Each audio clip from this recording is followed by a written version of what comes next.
Everyone, तो ये है हमारा नया 2 शॉट। इसमें 2 स्टोरीज होंगी। Deadly revenge. तो इसमें टॉप तयांग है और मैंने पहले वाले वीडियो में टॉप जंगकुक बनाया था, तो अब इक्वालिटी हो गई। चलिए लेट्स बिगिन दी वीडियो। और हाँ, अपने कानों में अपनी ईयरफोन डाल लीजिए, क्योंकि इस वीडियो से आपके आजू बाजू वालों को थोड़ी सी परेशानी हो सकती है। और अगर आप घर पे हैं और आपके मम्मी पापा आपके आजू बाजू हैं, तो शायद चप्पल भी पड़ सकती है। तो कृपया अपने हेडफोन्स लगा लीजिए। तो चलिए लेट्स बिगिन द वीडियो। एक बड़े से मेंशन में लीशा, जो इधर उधर पागलों की तरह दौड़ रही है और तयांग का नाम चिल्ला रही है, बेबी बेबी बेबी, देखो मुझे क्या मिला, बेबी। तयांग जो अपने ऑफिस रूम में काम कर रहा था, लीसा की आवाज़ सुन के तयांग जो अपने ऑफिस रूम से बाहर आता है, उसने एक सॉफ्ट ब्लू हुडी पहनी हुई है और ब्लैक जीन्स। उसके बाल मैसी है और उसने चश्मा पहना हुआ है। वो लीसा को देखता है, जो इधर से उधर उछल रही है। तयांग लीसा के पास जाता है और उसे प्यार से पीछे से होल्ड कर लेता है और उसके बेली को जेंटली रब करने लगता है। बेबी, तुम्हें इस वक्त इतनी ज़ोर ज़ोर से नहीं उछलना चाहिए, अगर हमारे रिलेटिव को कुछ हो गया तो। लीसा जो गिगल करती है और कहती है, देखो ना मुझे क्या मिला पहले। तयांग जो गहरी सांस लेता है और थोड़ा सा स्टेप बैक लेता है, इतना कि लीसा को दिखाने दे क्या दिखा रही है। लीसा जो एक बहुत ही फटा सा पुराना सा टेडी बेयर दिखाती है तयांग को।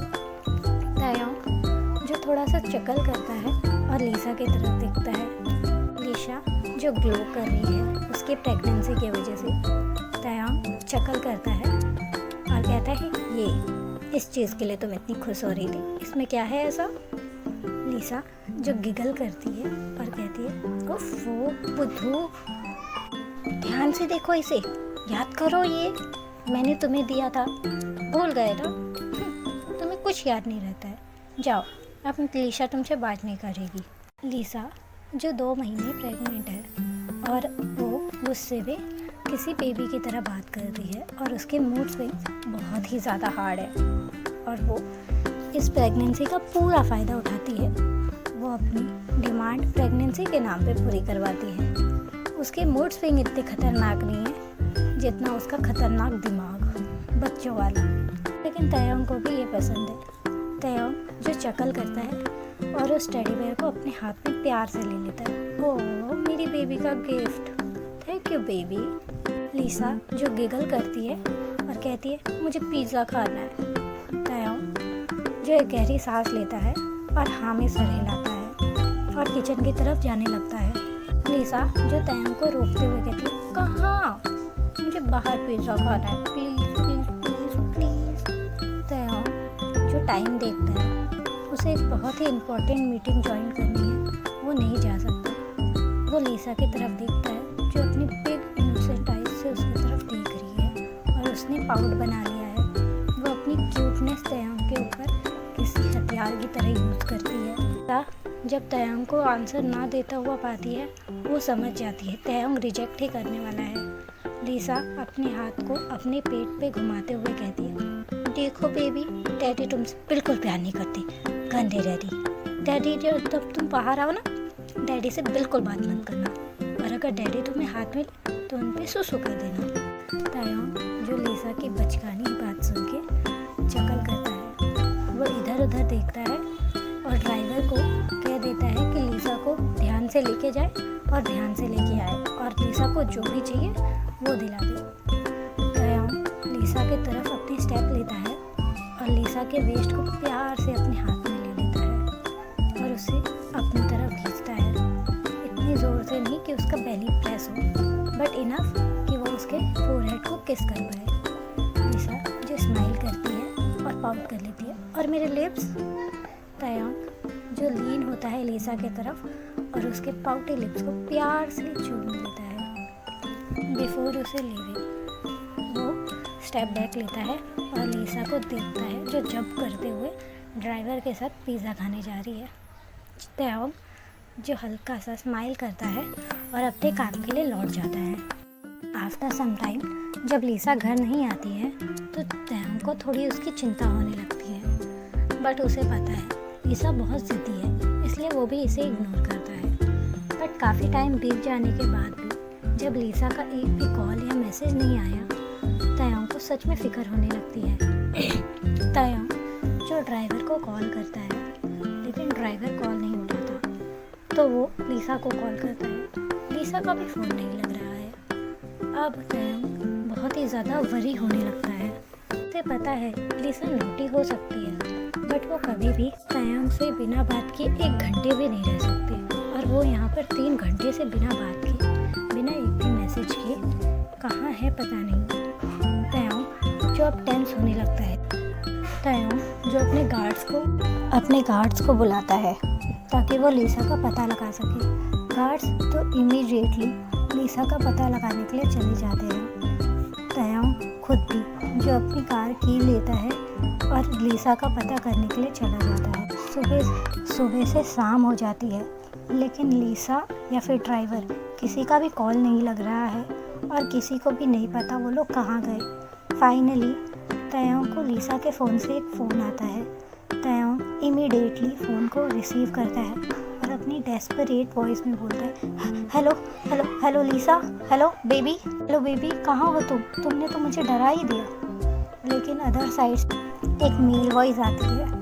वो मेल वॉइस थोड़ी सी कोल्ड और प्रोफेशनल थी। हेलो मिस्टर के।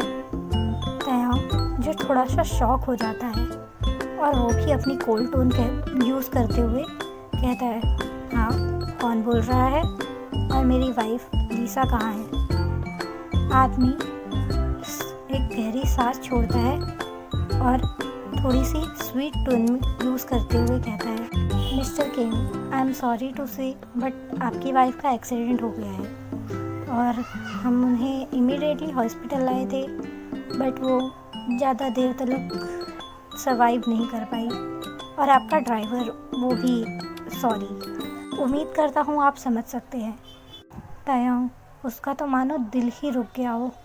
वो सांस लेना भूल जाता है, उसके हाथ से फ़ोन गिर जाता है, उसको सब धुंधला दिखाई देने लगता है। तयंग जो अपने नीज़ पे गिर जाता है। तयंग जो ज़ोर से चीखता है। तयंग जो वहीं पे किसी बेबी की तरह फूट फूट के रोने लगता है। वो पागलों की तरह बार बार लीसा का नाम और अपने बेबी को याद कर रहा है जो लीसा के पेट में पल रहा था, बट अब वो दोनों ही नहीं रहे। तयंग जो घंटों तक वहीं बैठ के रो रहा था एक कॉर्नर में, वो नहीं देख सकता अपनी लीसा को हॉस्पिटल के बेड में। आफ्टर सम टाइम उसके मॉम डैड आते हैं उससे मिलने। उसके मॉम डैड को भी मालूम पड़ गया लीसा के बारे में। उसके मॉम डैड उसे कंसर्न करने की कोशिश करते हैं, बट वो जो बिल्कुल टूट गया है। सडनली तयंग के डैड थोड़ी स्ट्रिक्ट टोन में बोलते हैं, इनफ। जिसने भी मेरी डॉटर इन लॉ का एक्सीडेंट किया और उसे किल किया है, मैं उसे जिंदा नहीं छोड़ूंगा। मैं उसे सलाखों के पीछे नहीं, उसे असली हेल दिखाऊंगा। डोंट वरी बेबी, हम साथ में हैं। तयंग जो आदमी का वो नाम सुन के उसे भी याद आता है एक एक्सीडेंट केस, और उसके अंदर एक रिवेंज लेने की आग सी जल उठती है। तयंग जो रफली अपने आंसू पोंछता है और अपने कांपते हुए पाँव पे खड़ा हो जाता है और बार बार एक ही चीज़ रिपीट करने लगता है, वो आदमी को मैं अपने हाथों से मार डालूंगा, मेरी लीसा, वो आदमी को मैं मार डालूंगा। उसके मॉम जो रोए जा रही है और तयंग को होल्ड करके रखी है कि तयंग कुछ गलत कदम ना उठा ले। तयंग के डैड जो तयंग के आदमियों को यहाँ से भेज देते हैं ताकि वो लोग तयंग से अकेले में कुछ बात कर सके। तयंग जो काउच पे बैठ जाता है अपने डैड के बाजू में, ज़ोर ज़ोर से सांसें ले रहा है, मानो वो अपना गुस्सा और रोने दोनों को होल्ड बैक कर रहा है। तयंग के डैड थोड़ा सा स्वीट और स्ट्रिक्ट टोन में बोलते हैं, तयोंग अभी अपने आप को संभालो, बस एक बार वो लड़के का पता चल जाए उसके बाद हम उसे अपने हाथों से मारेंगे। अभी फ़िलहाल तुम लीसा और उस ड्राइवर के फैमिली को संभालो। लीसा का भी हमें फ्यूनरल करना है और वो लड़का तो कानून और हमारे हाथों से बच नहीं पाएगा। तयोंग जो अपने आप को शांत करता है उसे पता है लीसा एक अच्छा फ्यूनरल रिजर्व करती है।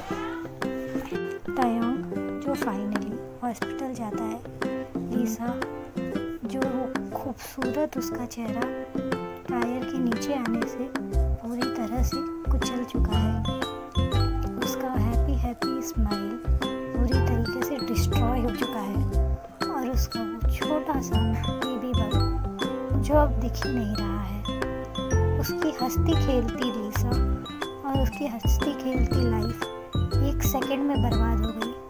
तयोंग जो लीसा को घूर के देख रहा है, वो अपने चेस्ट में बहुत ही ज़्यादा पेन महसूस कर रहा है और उसकी सांसें भारी होने लगती है, उसके सर से पसीना टपकने लगता है और उसकी सांसें जो अब बिल्कुल ही अटक के आ रही है।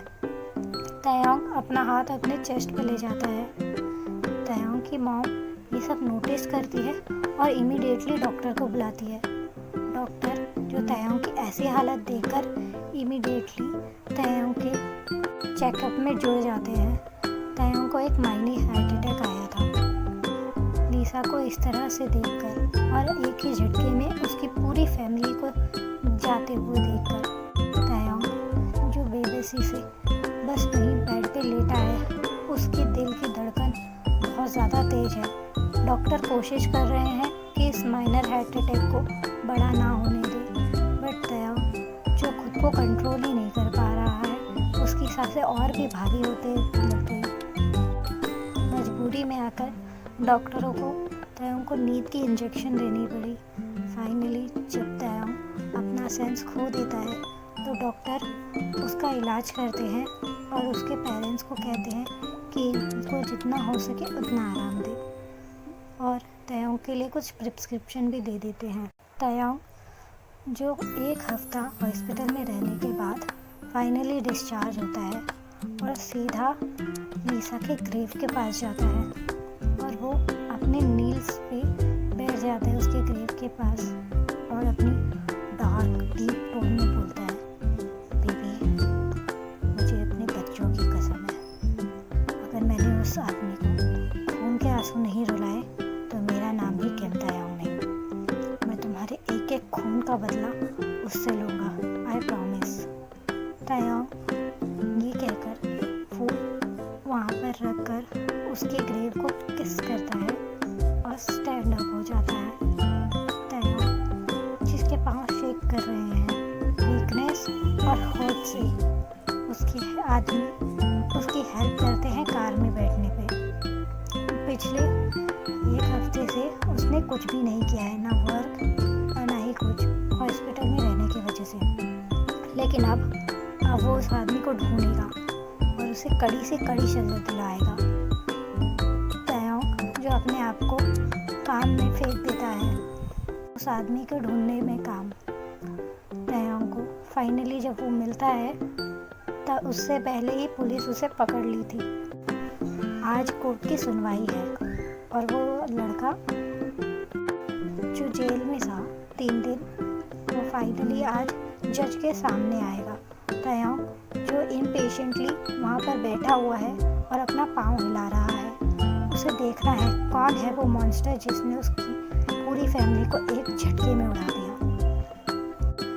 कोर्ट रूम जो पूरा शांत है, काफ़ी लोग उस लड़के की मौत चाहते हैं।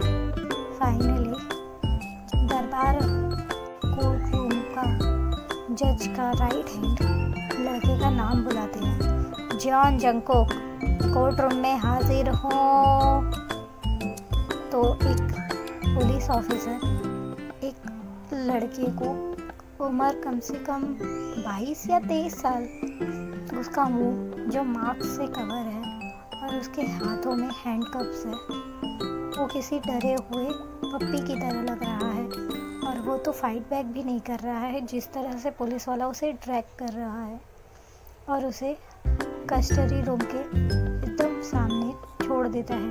लड़का जो अपने पाँव पे ठीक से खड़ा भी नहीं हो पा रहा है, क्योंकि तयाओं के डैड ने अच्छी खासी पैसे दिए थे उस लड़के की खातिरदारी करने के लिए जेल में। तो वो लड़का जिसके पाँव में काफ़ी चोट है और उसके पूरे बदन पे भी काफ़ी चोट है, जज जो अपना हथौड़ा मारते हुए कहता है, ऑर्डर ऑर्डर, प्लीज़ कृपया शांति बनाए रखें। और वो उस लड़के की तरफ देखते हैं। यू मास्क बॉय, अपना मास्क हटाओ। जंगकुक जो स्लोली अपने चेहरे से मास्क हटाता है, उसके पूरे चेहरे पे स्लैप मार्क्स और खून लगे हुए थे।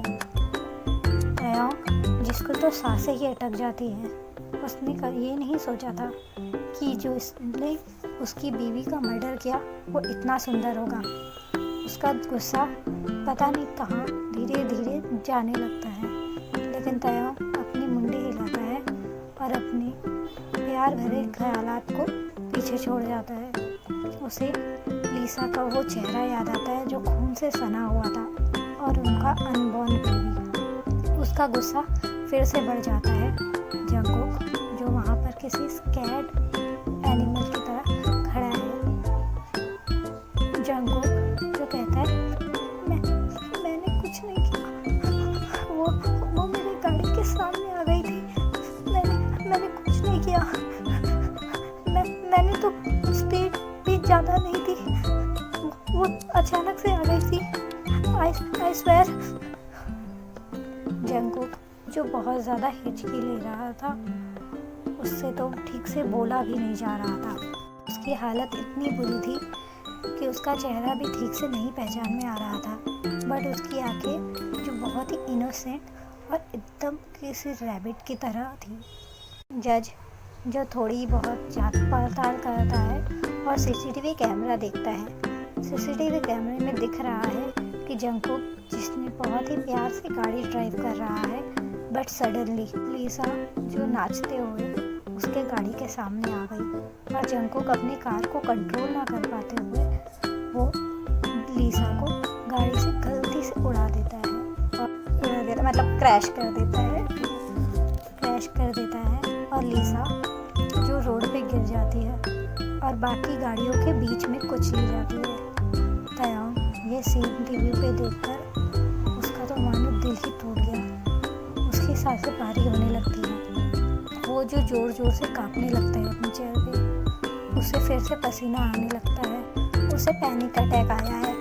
उसके पेरेंट्स इमीडिएटली उसे दवा खिला देते हैं।